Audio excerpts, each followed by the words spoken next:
வேகத்தில் நடக்கும் ஒருவர் 150 மீட்டர் ஆரமுள்ள வட்டப்பாதையை 9 நிமிடத்தில் சுற்றி வருகிறார் எனில் அவர் 3 நிமிடத்தில் கிடைக்கும் தொலைவை காண்க. π = 3.14. ஓகே சாமி. ஒருத்தர் எந்த வடிவத்துல நடந்து போறார் சாமி? வட்ட வடிவம். எத்தனை நிமிஷத்துல அது கடந்துறாரு? 9 எத்தனை பகுதியா பிரிக்கணும்? எத்தனை சம பகுதியா பிரிக்கணும்? 1 ரைட்? Yes miss. இந்த வட்டத்தோட ஆரம் என்னன்னு சொல்லிட்டாங்க அவங்க? 150 பேன் பாக்குறீங்க சாமி. எவ்வளவு? 150 மீட்டர். மொத்தம் எத்தனை சம பகுதியா பிரிக்கணும்? 1 இங்க தொடங்கி அவர் இங்க வந்து சேர்றதுக்கு எத்தனை நிமிஷம் ஆகுதா? 9 நிமிஷம். கேட்டது எத்தனை நிமிஷம் கேட்டிருக்காங்க? 3 நிமிடம். சம பகுதிகளாக பிரித்தல் என்பது எத்தனை அப்படின்னு சாரி எத்தனை இந்த கேள்விக்கு பதில் சொல்லக்கூடியது என்னது?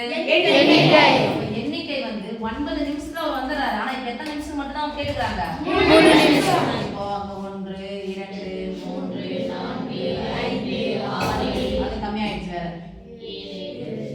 1 2 3 4 5 6 7 8 9.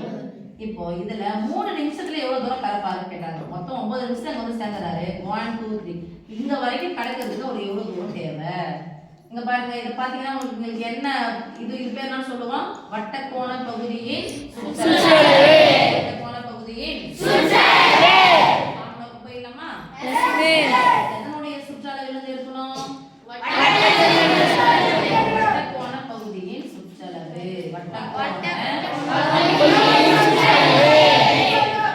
நீங்க ஒண்ணு தீட்டா வேணும், இல்ல எண்ணிக்கை வேணும். எத்தனை நிமிஷத்துல? 3 நிமிஷத்துல. எத்தனை இந்த கேள்விக்கு பதில் சொல்லக்கூடியது? எண்ணிக்கை. ஆரம் வட்டக்கோண பகுதியின் சுற்றளவு அப்படின்னு சொன்னா வட்டத்தின் சுற்றளவு தான் இருக்கணும். வட்டத்தின் சுற்றளவு என்னது? எண்ணிக்கை என்ன சொல்லுவோம்?